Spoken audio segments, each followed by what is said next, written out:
What is going on, guys? This is Michael Williams from Cartoon Universe, and it's been a little bit of a hot minute, but we're back again with another Star vs. Forces of Evil video. If you're new here, definitely subscribe, hit that notification bell for more Star vs. Forces of Evil.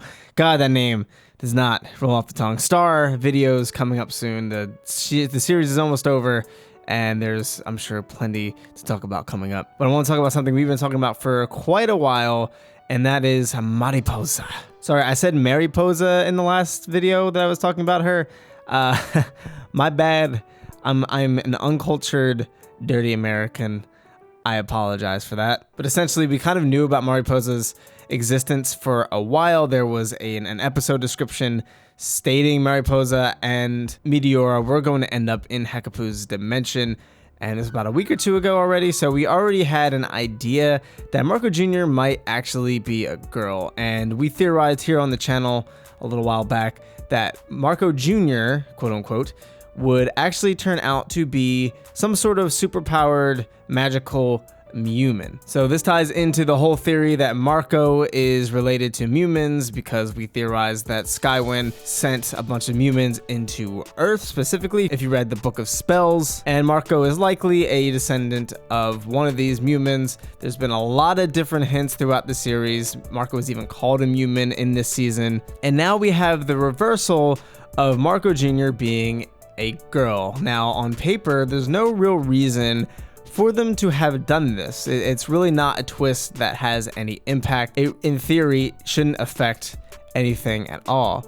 But if we put it in the context that she's Mewman, it actually is a little more significant, because Mewmans, generally speaking, focus more on the women and the girls and the overall hierarchy and power structure. But in the recent episode, Gone Baby Gone, we actually got to see Mariposa and Meteora as teenagers, as I predicted. Thank you very much. That wasn't a hard prediction. I really shouldn't be bragging about that. But we saw them as teenagers, and I thought this was going to be the moment that Mariposa ended up unlocking her magical powers that were latent within her. But what's very interesting about this is magical powers for Mariposa was actually a major part of the plot here. She was literally going to sacrifice Star in order to gain magical powers, and they kept mentioning how Meteora is the one with magical powers and Mariposa doesn't actually have any magical powers. They kept like really hammering that home and hammering home how much it really bothers her. So to me, I feel like this is another reversal. I feel like this is a heavy foreshadowing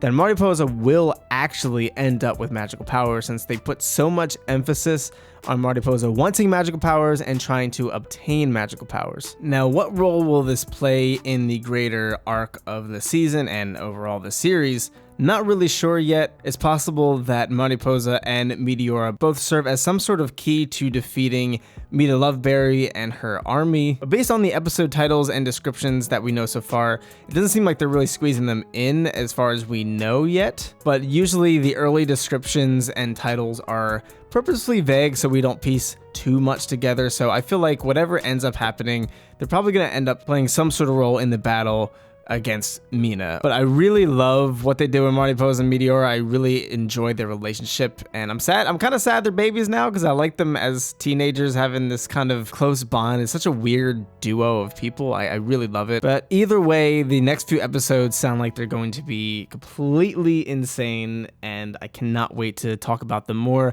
as they air and as more info develops. But what do you guys think about this? Do you think Mariposa will indeed end up being revealed to be a Mewman, because, you know, her name translates to butterfly? I think they're really hinting at it. Do you think she's gonna get magical powers, or do you think it's gonna end up being nothing and she's just kind of here just to be here, which I highly doubt is the last season?